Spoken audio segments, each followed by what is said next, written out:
Hi everyone, my name is Nikhil Lehlawat and welcome to the Out of Office podcast. Today we have with us a guest whom I've been wanting to call on the show for a very long time, Rose Maria George.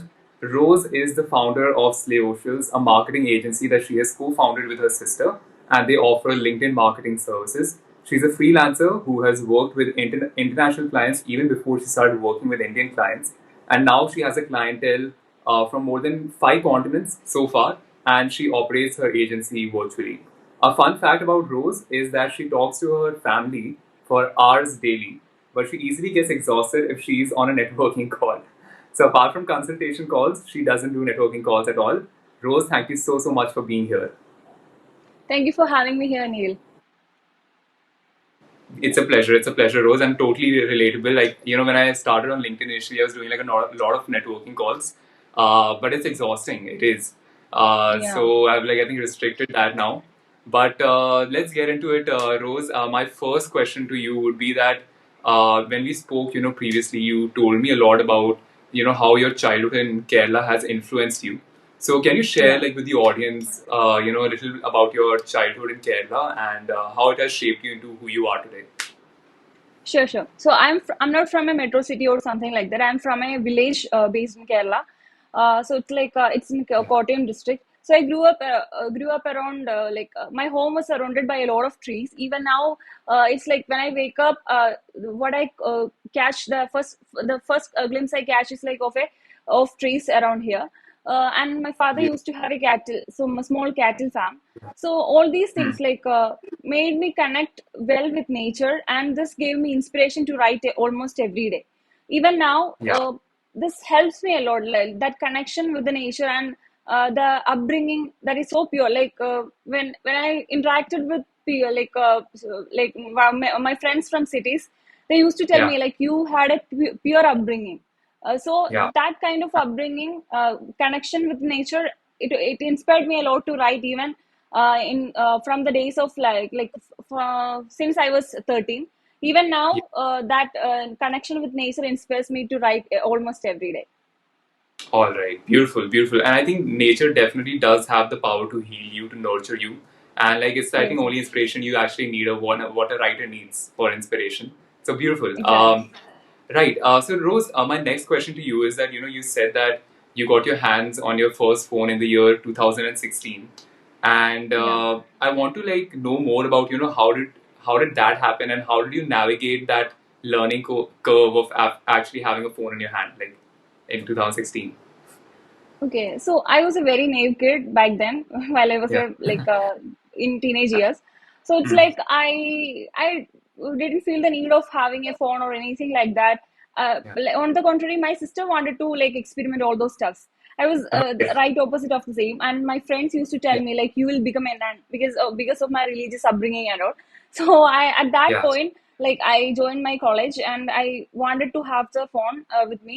At that moment, my parents gifted me a phone.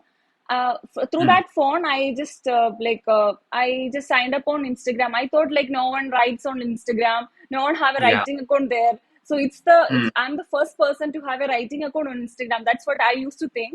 And I started writing at 1:30 a.m. or 2:30 a.m. or any time when my friends are busy watching K dramas or anything like that. So it's like Yeah. that phone made me explore a lot of stuffs, and that made me reach where I am right now. All right. Excellent. So, like, tell me more about like the Instagram. You said that you were able to grow that Instagram account like to 10K followers in just 4 months. So, tell me more about what was the Instagram account about, and what strategies did you like use to grow that Instagram? Because people are still struggling to grow an account so quickly. So, tell us more about that. Nikhil, don't ask me about strategies because I was clueless. I don't know how it grew. At that point, I was like, at 1:30 or something, I just signed up on Instagram while my friends were watching K drama. Then I Yeah. started writing, scribbling something like my thoughts. I wrote in Malayalam, my mother tongue. Hmm. Like over time, people started following me. I didn't do any marketing stuff. While I was in Yeah. college, when I had free time or anything like that, I started sharing something, mostly Hmm. stories. So that Yeah. organic stories, that like natural storytelling, connected with more people, and they started following me. So my identity Yeah. was hidden. Nobody knew Yeah. that it was me. So when that crossed 10,000, I realized, okay, I have the potential in storytelling or social media marketing. That's when I realized, like, I can make it, like, I can grow in that field and make it my career. Correct, correct. So I think Rose, according to me, what like I have, I think deciphered from like what you told me. I think authenticity was your strategy, right? And storytelling, Exactly. because I think that is what people struggle with the most on Instagram. Also, be it any social media platform, I think they delve too deep into what kind of hashtags I should be using or what kind of trends I should be going for. But I think on any social media platform, like the key to grow is just like being authentic, being who you are, and then like generally doing good storytelling. So I think that Yes, yes. was what worked for you. And all Yeah. right, Rose, tell me, what was your first job experience like? How did you bag it? How much did it pay you? And yeah, what was that whole thing like? That's kind of like a dark phase in my life experience. Okay. So it's like Okay. in 2021, my family were going through a hard time. Like my father was a cancer patient. So at that phase, we couldn't focus on our career or anything like that, me and my sister. So like after a while, I just felt the need of like leaving my family, going somewhere else, and focusing on my career so that I can support my family as well. So I decided to take up Yeah. any random opportunities that I got, because after pandemic, getting job was kind of difficult.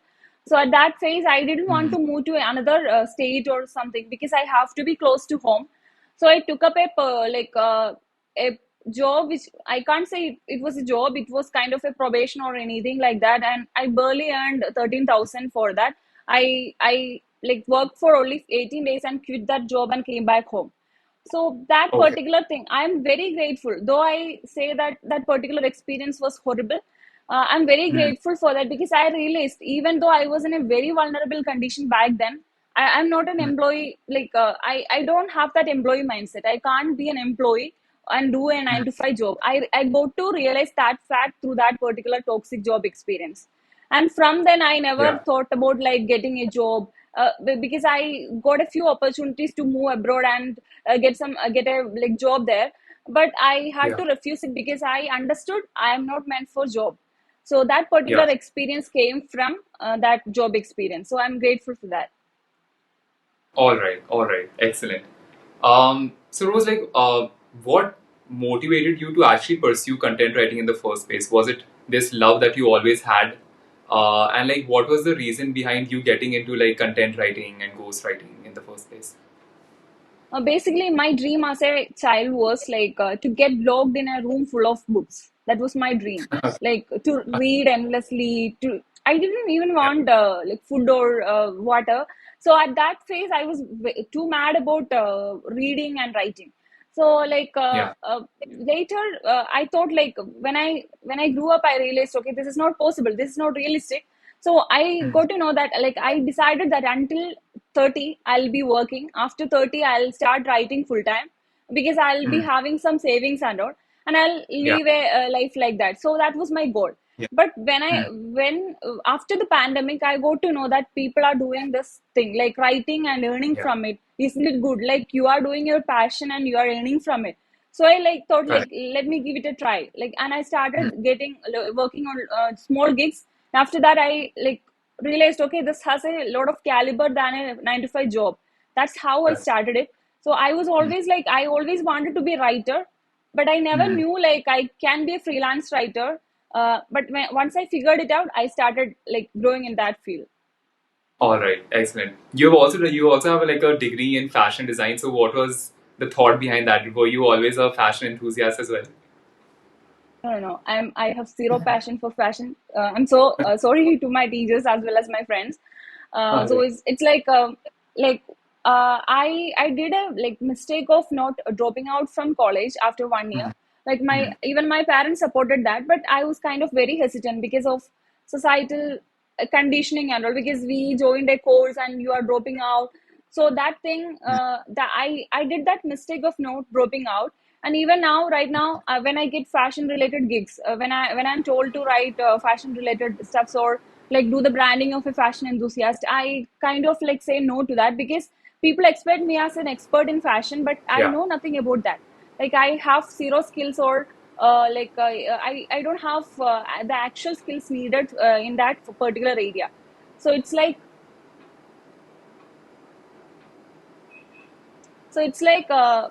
fashion is not my passion, so there is no point in clinging on to that particular stream and like making Yeah. myself a fool out of it. So that's why I decided Correct. not to pursue it. All right. All right. Noted. So, Rose, like many people, like you mentioned, are also people who want to get into like content writing or even ghost writing. So, Yeah. like, if somebody wants to start with, if they want to start with content writing or ghost writing in 2024 specifically, what would be your Yeah. advice to them? How can they like get into it? How can they start? My first advice is to like start building your personal brand, whatever platform is, like Twitter, Instagram, LinkedIn, or whatever, like wherever it is. Start Yeah. writing and portray your skills. Like when I started out, I didn't talk about yeah, I'm a writer, I'm a pro at this, I can do this, I can do that. I didn't share anything like that, but I told my Hmm. stories, like who I am, what I am, like what can I offer. I admitted that I'm a beginner. I don't have a lot of experiences. But I can help you with this particular thing. So that was the kind of Hmm. approach I used back then on LinkedIn, and that got successful. And from third post I wrote, I started generating inbound leads. So it's like Oh wow. generating inbound leads might not be that easy for a lot of people out there, because the market is very competitive right now. But I would suggest like Correct. share your like authentic stories, share your Hmm. real side to your community. Build a healthy community initially. Healthy community in the Correct. sense, connect with leaders, founders, and decision makers in the industry, and tell your Yeah. stories to them. And at the same time, don't rely on this particular personal branding alone, because it might take some time to generate inbound leads from there. At that time, you can Correct. focus on freelancing platforms. Like for me, what Hmm. worked is freelancer.com, Upwork, and Fiverr. So Hmm. freelancer.com, they offer a contest option. Like you can participate in the contest, and you can if you Hmm. are winning that particular contest, you can get a lot of other opportunities. So my first project Okay. was from such a contest. So anyone who wants to grow their grow themselves as a freelancer, they need to try out the Hmm. freelancing platforms. Get better at pitching. Yeah. Like you have to in order to grow on freelancing Hmm. platforms, you have to be better at pitching. Like you have to craft Correct. personalized pitches, and make sure that the client is impressed on that. And while you are Hmm. pitching, make sure that you don't brag. Like my one of Hmm. my pitches in the early phase was like it was for setting up like the social media platforms for an artist. So what I did is Yeah. like I portrayed, yeah, I'm good at Facebook, Instagram, LinkedIn, but then again Hmm. I'm not that strong with Pinterest. But then again, I can help you with setting up Pinterest. You don't need that pro skills to set up Pinterest. Then Correct. why should you choose me instead of those 100 plus marketers out there with lots of reviews? Because I Yeah. don't work with 20 plus clients at the same time. I can give full attention to your project. I can help you with my full dedication. So Correct. that's the kind of pitch I shared back then, and it got me $1,000 project. So Oh wow. that project is still the review is still live on the platform. So that Wow. I used to share that particular experience with a lot of people out there. Like if you are Yeah. pitching like this, if you are Hmm. real and raw while pitching, it will get you Correct. more clients. Like you have to be Correct. very real when you are pitching instead of bragging. Brilliant advice. True. So true. I think people sometimes like they speak more and then they're not able to deliver. They under deliver. So that's not good. Like it'll hamper Yeah, your services in the future as well. So that's not right. Correct. Brilliant exactly. advice. So one more thing, like Rose, I think when people start, with their content writing, they are unable to figure out what niche exactly they are fit for or whom they actually want to help. So, like, Okay. do you have some advice on as to how to find your niche in content writing, whom you want to help? First of all, you have to explore all niches. Like I worked, Mm. my first project on freelancer.com was about Vedic astrology, which I have no clue about. What is this all about? So that particular Yeah. client was from Australia, and as I was an Mm. Indian, I like pitched like this, like I'm an Indian, I know all this stuff. I was very naive back then, and I pitched like that. When that Okay. particular project was assigned to me, I was clueless. Oh my god, how can I write about Vedic astrology? I don't know the ABCD of astrology. But somehow I researched and Correct. delivered the project within a day. So that particular thing, like Yeah. when you are writing initially, when you are a freelancer, initially you have to try out a lot of niches out there and see which one is comfortable. If Yeah. you are reaching out to me for a astrology related project now, right now, I'll say no to it because that's not my comfort niche. So I explored a lot of Correct. niches initially and found out what's best for me. There are many writers or marketers out there who specifically works for this technical projects, SaaS related projects and all. Yeah. Why? Because that's kind of like that helps them earn more. But what happens is like after Yeah. 4 or 5 months of continuously doing it, they get burned out. Hmm. They feel like, okay, this is not Yeah. my like niche. This is not what I should work on.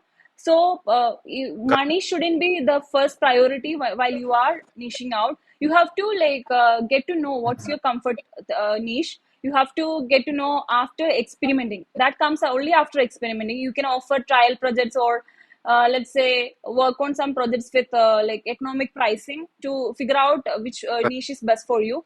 After you figure out, you can Yeah. start working on it by increasing your charges as well. So this is what worked Hmm. for me, and All this right. is what Correct. works for Yeah, I people, think other people. Yeah. yeah, I think you can't really decide like what you are fit for just like while starting out. I think you do need to experiment a little bit and understand what you are best suited for. So it's a lot about experimentation initially, and then like you gradually figure out what you are actually meant for. All right, noted. Exactly. Also, one very frequent question that people have when they are starting with their content writing, since they don't have any prior experience, they have not worked for anybody. How do beginners build their portfolio if they want to start with content writing? Okay. So if you are like if you are a beginner, one option is like you can come up with your own samples. I worked on like a job Hmm. promotion essay for a client from America, USA. That particular client, when he shared that particular job description or project description, I was so sure that a lot of people are out there are pitching. I won't be able to like close that particular deal. But how I closed it is I wrote a Correct. sample.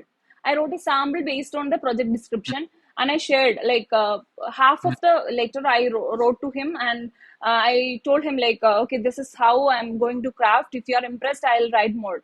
So one way is to like Yeah. work on samples like that. When the clients are interested, Hmm. they won't be like looking at other portfolio or any other experiences and all. They'll be interested and they'll choose to work with you. The next thing is like self-assigning projects. First, work on the Hmm. like. I worked on a lot of SOPs. Then let's say like website copies and many stuffs by writing samples initially. You can Yeah. self-assign works to in order to create samples and make a portfolio out of it. Otherwise, you can do Hmm. one thing: reach out to potential clients and tell them like you are a beginner, you want to like work on some samples. So in Yeah. exchange of writing for free, if you are able Yeah. to like writing or any other services, like if Hmm. in exchange of doing it for free, you have Hmm. to give me that a feedback about the same and how to improve on it. Like that, when you share when you ask for feedbacks or recommendation from potential clients without charging any fee, you'll be able to build a portfolio out of it. Maybe that particular potential clients might be interested in sharing like a testimonial as well. So in that case, you can build a like a portfolio within a 2 or 3 weeks itself. So I made it initially. So many freelancers are doing the same. That Yes. works. Free samples, and just doing work for a little bit of free to build your portfolio initially. Yes, yes, exactly. Got it.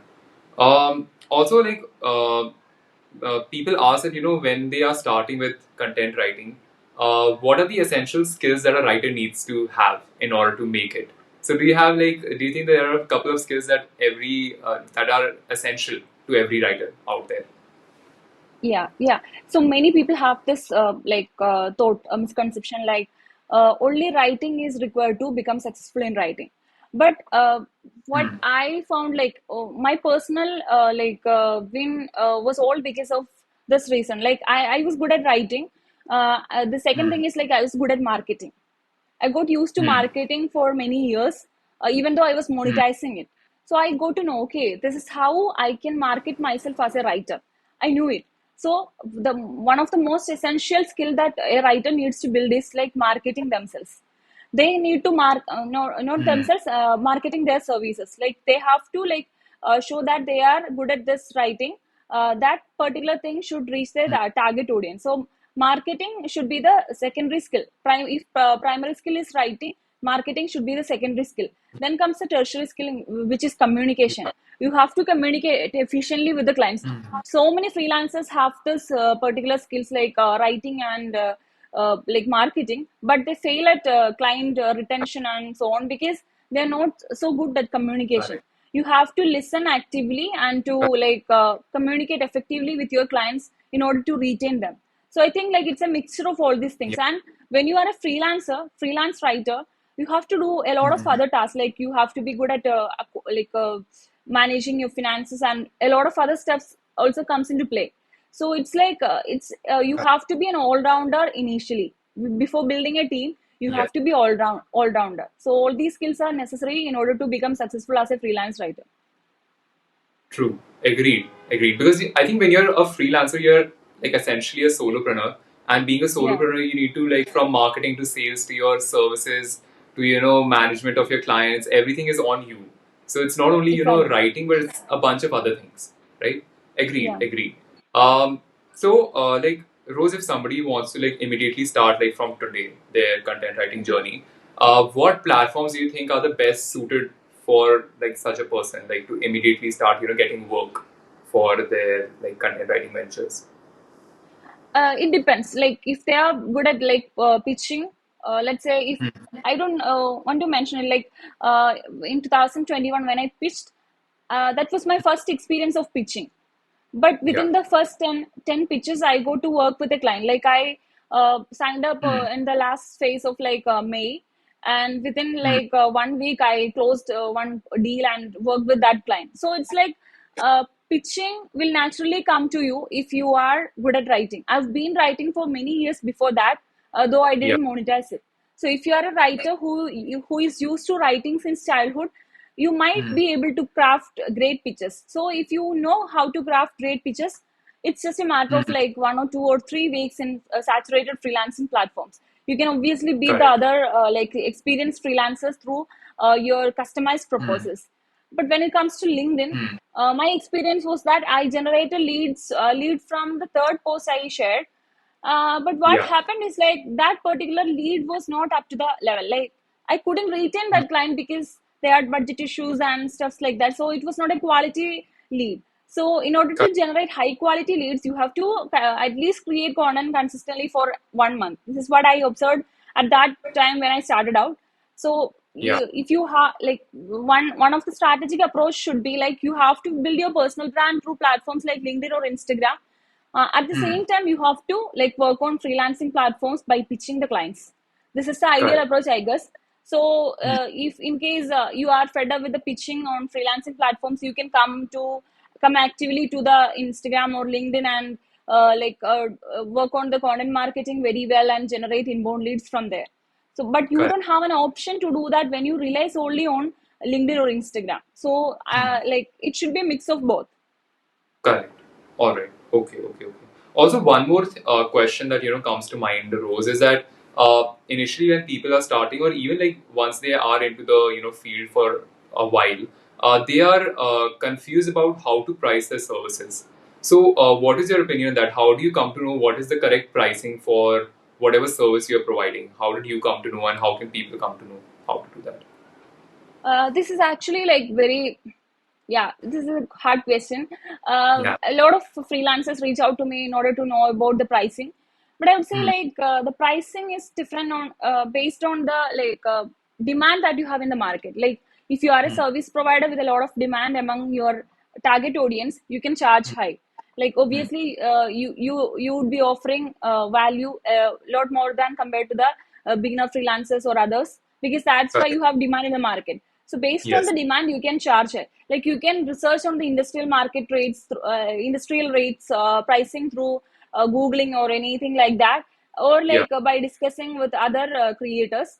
Hmm. beginner level freelancers. After that, you can start with like you can try it on a freelancing platform for a trial basis. Like you can Yeah. see if you are pitching, are the clients willing to like invest on that particular service, like by or agreeing with your pricing terms. Yeah. If clients are agreeing, you can charge the same through other like the leads that you are generating on other platforms. Hmm. Then over time, like as you feel like over like the first client I worked on, if I'm like working again with that particular person, obviously he might notice like I've grown a lot. So Yeah. like over time we are growing, our expertise is growing. So based on Correct. our expertise we can charge. It's like Hmm. I can't give a perfect answer for this question, but it Hmm. depends on like you have to research on the industrial rates. You have to ask other freelancers how they are charging, and based on that, Yeah. depending on your expertise, you can charge on your own, Hmm. and you can try like if your clients are getting attracted or repelled. If the clients are getting Yeah. repelled, you need to immediately change the strategy, pricing strategy. You have to reduce it, Hmm. and you have to work on it for a while. And after like Hmm. you build trust among the audience, target audience, you can increase your rating. This is what I feel. I increase my charges, but then again I'm very conscious like not to repel my ideal audience. The clients. Yeah. All right. All right. Got it. Also, like for people who have been in the content writing space for a while now, and they are charging a specific amount to their clients, but they want to make that jump from just low paying clients to those high paying, high ticket clients. So what do you Yeah. think is what do you think they need to do in order to make that jump from like to close high ticket? This is like this is a topic that when I give answer to this, many people find it hard to digest. Okay. Like as a beginner, when I worked on projects, I was complete. I didn't have a mentor. Even now, I don't have a mentor. I'm trying out different things and learning from it. Like I'm one of my negative is like I'm not willing to invest on reading from non-fiction or any ebooks and grow that way. I'm only willing to grow through experimenting. This is one of the negative that I find in myself, but it Hmm. has got a lot of pros as well. So in the initial phase, when I used to work on some projects, like my expertise was like I used to face a lot of dilemmas. Like I used to think, like I used to understand, like okay, I have a lot of drawbacks. I have to learn a lot. So through Hmm. experimentation, I learned a lot. So Correct. I had to work up to like 16 or 17 hours daily Hmm. for almost like 1.5 years as a freelancer. So Okay. through that hustling, I hustled a lot, and through that hustling, I go figured out like okay, this is how things need to work out. When you Yeah. get to work on a client project, this is how you should do it. So Yeah. here, many freelancers are failing in that particular area, growing Hmm. their expertise or upskilling. Why they are failing is because they are in that delusional world of like, yeah, I'm a freelancer. I can work just 4 or 5 hours a day, chill at beach, and then get the work done. I don't have to hustle a lot. This is the attitude of many freelancers out there. Yeah. I think like people won't be offended by this. The thing is like No, it's many true. What you're freelancers, saying is true. yeah, many Yeah. freelancers are trying to like they're not willing to take that sacrifice, do that Mhm. particular hard work from their part. They mention it as smart work instead of hard work, but hard work Correct. is very crucial in that initial phase. You have to like Mhm. in my initial phase, I charged I worked on $1,000, which was very high, high ticket clients in my initial phase. So I worked Correct. on $1,000 project by not offering the value for $250 project. I worked on Mhm. $1,000 project because I offered the value for $1,000 projects. So it's in Yeah. order to offer that value, you need to do a lot of researches. You need to do a lot of experimentation. You have to consider their personal. If that's a personal branding project, you have to consider their personal branding as our own personal branding, and work on that particular project with that kind of dedication. So only after Correct. like working with 100% dedication and hard work will you be able to close that like high ticket clients. So high ticket closing is something many people are obsessed with, but they find it hard to Mhm. figure out. So I would say Yeah. invest in yourself. You have to invest a lot in yourself and make yourself a prized position. Like you have to like make yourself a prized asset, and You have to present it in front of your clients. So that's the only way to close high ticket projects. Correct. I think it's just that yeah, people do think that it'll work if they just do some smart work and they don't want to put in the effort. But when you're working as a solopreneur, I think it takes double the amount of effort because you're doing everything on your own, and Exactly. upskilling and just gaining that experience and that confidence in yourself will allow you to ultimately gradually start charging high and closing high ticket clients eventually. But you need to put Yeah. in the work. You need to put in the Yes, hours. yes. Agreed. Agreed. All right. So, Rose, when did you transition from being a freelancer to, start your own agency? So, what was that transition like, and what services are you providing now, and how did you make that transition with your sister? Okay, it's like in 2021, I was taking up a lot of projects. Like I was handling up to 8 clients myself, in the Yeah. sense like manage engagement of from their profiles, content creation, designing, all stuffs, Hmm. client management, everything that comes with the client management. Everything I did it myself, and it was on a Yeah. verge of like I was not doing well in terms of health. I was Hmm. going through, like, obviously I was grieving, so I was going through a lot of mental pressure back then. Along with that, I had to like endure a lot of physical pain. So but because I used to sleep only 3 or 4 Yeah. hours back then, so that hustling, when my sister saw me Hmm. hustling, Yeah. she felt bad and she tried to help me for 1 hour or 2 hours Yeah. daily. What started us, and I started paying her also, like Okay. what started us a kind approach towards me, that resulted in having her as my Hmm. team member later. We both, like, she started managing the Yeah. engagement while I focused on the other parts. Then in 2022, Hmm. it reached a level that we couldn't move on further without hiring team members, and we couldn't do it alone as a freelancer. So we had to build our agency. So that was a phase. That was the time when we decided we should start building our agency in 2022. And right now, Ria handles the engagement as well as the team management role. I'm Hmm. focusing on the client management as well as the content creation part. What we are offering right now is basically LinkedIn marketing services. We also offer Instagram and Facebook, but only work with clients who are focused on LinkedIn marketing. Then Oh, we offer ghostwriting services for social media copies. Then I yeah. work on consultations in these topics. Correct. Correct. All right. I think it's a boon having a sibling, in your own business. I think it makes work fun, and Yes, of yes, course, nothing like having a sibling, by your side all the time. So it's really fun. All right. yeah. Excellent. So Rose, when did you start your LinkedIn journey, and what motivated you to start pushing out content there and grow an audience there, a personal brand there? Okay, so I'm going to share a particular experience that most people will find as funny. In Okay. 2020, when I was a student, one of my mentors told me to have a LinkedIn account, grow there, build connections Hmm. there. So what I used to think, like, okay, my role is to build followers there. So Yeah. LinkedIn, but when I signed up on LinkedIn, LinkedIn restricted me from connecting with a lot of people. So what I do is, like, Hmm. imagine I'll search Nigel, then I'll Hmm. send connection request to all the Nigels out there. So, Yeah. Okay. so it's like All that's right. a I never heard of anyone doing that that kind of approach like in the initial phase. I did that Yeah. and I kept on continuing the same for like, let's say, 4 or 6 months. I was very confident at it. I used to think like, okay, I'm doing something great. I'm building followers. Great, great. So that was my attitude back then. But in 2021, I realized, okay, I had an Instagram account where I used to have around 25,000 people as a community. But Wow. people started knowing me, like, okay, this is Rose behind this particular profile. People got to know me. My friends started following me. So I found it very hard to open up at that platform, especially after my father passed away.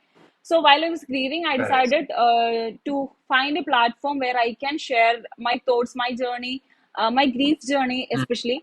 I was going through depression, so I wanted to open up these Hmm. particular strains through some humans out there. I just wanted to be heard.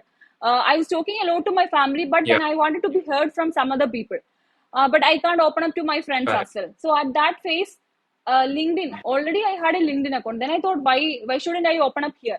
And I started sharing my stories Correct. there. and people, many experienced professionals Yeah. came to me and told me, Rose, this is not a platform to share your stories. Stop sharing your stories. I used to face a lot of criticism Hmm. like that, but I didn't count it. Like Yeah. back then, my only intention was to open up about my struggles, not to build a community. So I kept on Hmm. doing it. I never focused on community interaction. So my goal was not monetization of my skills or anything like that. My only goal was Yeah. to get away from depression, grief, and all stuffs like that through writing, because writing is the Hmm. only thing I know to get relief from all these all those things I was going through. So after Correct. a point, like people started approaching me, Rose, you are building your personal brand in a nice way. Can you build Hmm. my personal brand too? So when people Yeah. approached me, I realized, okay, I can earn money from this. This is interesting. Yeah. So I started Correct. working on that field as well. Then I started in 2022. I started consistently creating on and on LinkedIn. So that's how it happened. Hmm. All right. Very interesting journey. You started basically LinkedIn as an escape. Very Yeah. interesting. So how did you like get to your first 1,000 followers, Rose? Was it just by connecting with everybody of a specific name, or you like Yeah. implemented some strategies? No strategies at all. Like it was through random connecting. And the negative side of this was, like, once I started building my healthy Yeah. community, I had to remove all these Hmm. connections. Like 5,000 or Oh, 6,000 connections I had to remove, because all these people were creepy, and they used to approach me like for irrelevant matters. So I had to remove yeah. all those connections. Correct. Correct. All right, all right. So, Rose, you have incorporated like a lot of storytelling in your posts. I've been observing, you're reading, observing, and reading your posts for a very long time now. So, like, how do you actually leverage storytelling for your business? Stories comes naturally to me. Like I grew up listening to a lot of stories narrated by my father. So it's like Hmm. I love to read stories, and every time, like even when I was studying, like I used to like when our teachers used to like give us lectures and all. I used to spend time Hmm. on writing stories in the back of the notebook, back page of notebook. Yeah. So it's like Yeah. I got used to writing stories very well. I had a lot of stories in my mind every time, like Hmm. a lot of stories. My like I used to like many people used to come and like, how are you getting these many stories in your head? So I was very Yeah. obsessed with stories from childhood. I thought like, okay, Hmm. this is when I started my journey on LinkedIn, many people were critic about this particular thing. You don't have to share stories here. This is a professional platform. But I found like Correct. without sharing stories, I don't have any purpose to be active there. So I kept on sharing Yeah. the stories, and I realized, okay, even if it's educational content, it can be shared through storytelling. Leads Hmm. started coming in through stories as well. Many people say leads won't be generated through stories, but in my Story. case, most of the leads I generated through were stories. So I started Hmm. like, okay, whenever I think of one particular incident that happened in my life. For instance, right now we are having this discussion. So after this Yes. this session, if I feel like, okay, I want to write something about this, I will not think about the industrial insight behind that particular experience. I'll think only Hmm. about that experience, and I'll start writing. Once I start writing, I'll get I'll somehow get it connected to an industrial insight. This is how most of my story posts are. So that's how it is Yeah. generating leads. So any business owners can generate leads through storytelling using this format. Like you can connect that personal experience with an industrial insight. Correct. Correct. I think many people separate, I think, storytelling and lead gen content often. And I think that Yeah, is not the best approach because I think lead gen content is very, it doesn't have a lot of life to it. I think people might get bored just, reading pure lead gen content, but storytelling, it infuses, some kind of energy in you. And I think it yeah. should be leveraged and you do it in a brilliant way. Thank So you. yes, I love reading your posts. And also one more question, Rose, that now since you have such a big following, uh, people get very confused about how to do engagement the right way on LinkedIn, right? So how do you choose like which comments to respond to and how much time are you actually giving to engagement right now and how much were you giving like previously when you just started out? So what are your views on that? When I just started out, my focus was not on building a community. My intention was just to share my stories. It was a pure self-centric approach. Like I was very selfish back then. I had a Yeah. selfish reason to be active there. But right now, I have to Mm. be considerate of my community. They mean a Yeah. lot to me. So I Yeah. invest a lot of time with them. But Mm. then again, there are some issues. Like imagine, like recently I received a DM. Like you have time to post, but you don't have time to DM. This is something Mm. that like many people in community might be feeling. Yeah, I'm trying to respond to everyone, but then again, when you receive a lot of DMs, when your following Yeah. increases, a lot of people will approach you on a daily basis. A lot of people will share you DMs. Like although I consider all those DMs as like something precious, I find it, I'm a Yeah. human. I don't have like 50 hours daily to spend on it. So it's Agree. like Yeah. I spend like 1 or 2 hours. Like I spent on most days I somehow managed to spend 2 hours on my personal brand.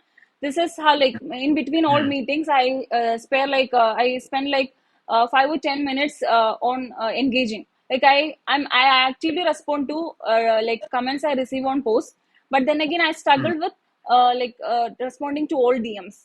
So when Correct. responding to comments, what I do is these days we receive a lot of AI comments. So I don't Yeah. respond to AI comments. I respond to Correct. authentic comments. So Mm. if it's AI inspired comments, I try to respond. But then again, Mm. for AI comments, I don't mind it at all. So Correct. because that's the only way. Like when you receive hundreds of comments daily, you can't respond to all those comments considering your time limit. So this is Correct. how I'm moving on right Exactly. now. I think like it will keep on Mm. energy draining as the following increases, but then again I'm trying to cope up with it.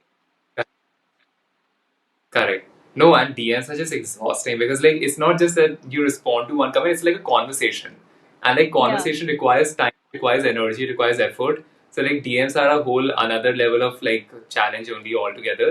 But yeah, comments like I think we do find the time to respond to them. All right, okay, okay. So what are like what do you think are like some common misconceptions also that come with a large following? Do you think there are some things that you find strange that people think that comes along with a big audience such as yours on LinkedIn?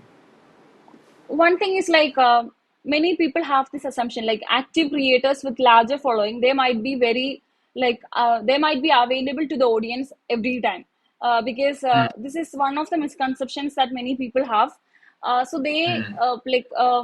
the followers, they'll keep on asking freebies or free Hmm. consultations, Yeah, such things from us. Like in my correct. case, I used to last year I used to receive a lot of requests for free consultations as well as freebies. But the thing is, like Correct. I try to give away a lot of freebies. But when we give Hmm. away freebies, people don't price it the way that it is. For Correct. instance, I like gave away consultation calls for to like let's say 30 or 40 people for Hmm. free. But what Hmm. happened is like after the consultation calls, most of the suggestions I shared, they didn't Hmm. implement it. So the Hmm. time I invested, like almost half or 1 hour I invested for them, that's it's such a waste. So Correct. this is one of the misconceptions. They think like if you have a larger following, Hmm. that particular creator might be like very forward with the freebies and giving away free service. So this is Correct. one misconception. Like many of the creators, many of the active creators are managing it to Hmm. give that particular freebies, but then Yeah. again they have that particular restriction. You can't give away all of your services. Then how are you Correct. thriving? This is Correct. one Exactly. particular issue that I faced recently. Yeah. I think because on free like consultation calls or just like on networking calls, people don't take you very seriously. I think there's some kind of casual, lax attitude that kicks in, which is why I Yeah. feel like sometimes they go in vain. So yeah, all right, noted.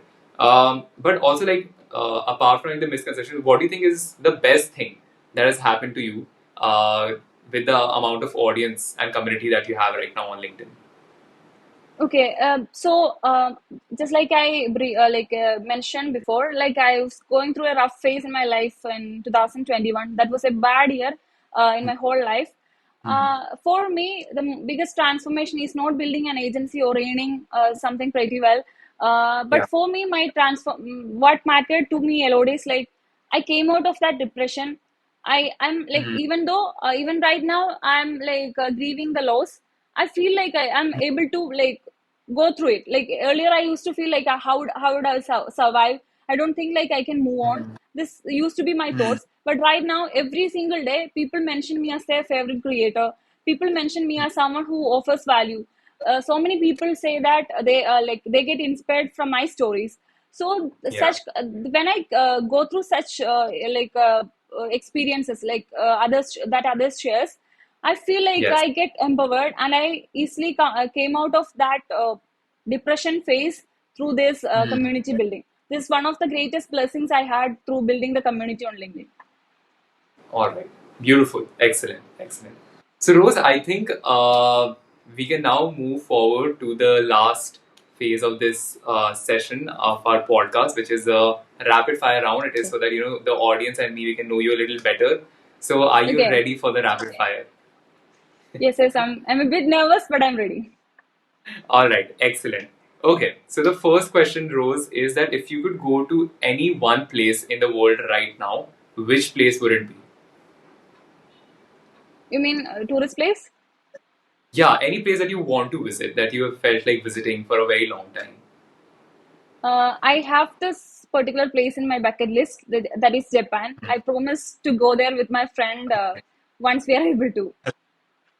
All right, Japan it is. Okay. Yeah. Also, if you were supposed to eat one food for the rest of your life, what would it be? That's a difficult question because It is. I'm not a foodie, so yeah, it's Okay. I'll be like something something that's made of chocolates. I'll choose to like have chocolate shakes for life. All right. Okay. Excellent. What is the most used emoji in your WhatsApp like chats? This one, The high five. yeah. All right. Okay. Excellent. What book has had the greatest impact in your life? Thousand Splendid Suns by Khalid Hosseini. So that's kind of a very heartbreaking story. So Hmm. I love to read such stories because I feel like I'm the protagonist. So yeah, I that kind of impacted me for a long time. All right. Excellent. Beautiful. Who is someone that you really admire in your life and why? It's my mom. Like I call her Amma. So it's like my inspiration for writing. My muse was my father. So like we had a tough journey. Like she's an MA, like MA in English, but she became a homemaker instead of getting a job or building her career. She became a homemaker, and she even now she is worried about that. Like she didn't get an opportunity to be like build her career. So like after like the loss we had, she became the strongest support system that we right now has. And like even when I was very vulnerable, used to think like she would be vulnerable than me, but she Yeah. kept she was very strong and she held on to me at that particular stage, and I thrived only because of her. Because at that phase, like I thought, like what is the purpose of living? At that phase, Yeah. she stood strong for me. So that strong woman in my life is my mother. So yeah, she inspired me a lot. That's beautiful. That's beautiful, Rose. All right. Okay. What is one skill that you would like to learn? Like a new skill that you have always maybe wanted to do. So what would it be? One new skill that you would want to learn? I Yeah, I don't know if it sounds funny, but I want to learn carpentry. So it's like Carpentry. Oh, yeah, that's unique. Okay, why is that? because we struggle a lot. Like at my home, like we have to hire a Yeah. lot of like hire carpenters every time if we need to Okay. set something. So I think like it's very every time I in order to call someone, it's very hard. So if I learn that Yeah. skill, it would be easy. Oh wow, that's pretty unique, interesting. All right, great. Okay, so the last question, Rose, is that if you were supposed to give advice to your younger self, what would that be? I would tell her that you don't have to think about what others perceive about you. You are unique. People call you weird, or people call you like you are different from others. That's not a negative thing. You are unique. That's why people have that opinion, and you will achieve Yeah, all your dreams. You will go through hard phase, but you are stronger than you imagine, and you will thrive it. So this is what I'll tell to my 18-year-old self. All right. Excellent. Beautiful. Beautiful answer, Rose. It was a pleasure to have you on my podcast. And the conversation that we had is so valuable, and I'm pretty sure it'll help a lot of people out there. And all of Rose's social links will be down in the description, so you can follow her everywhere. And Rose, thank you so much once again for being here. Thank you so much, Nigga. It was a nice conversation. Thank you. Thank you so much.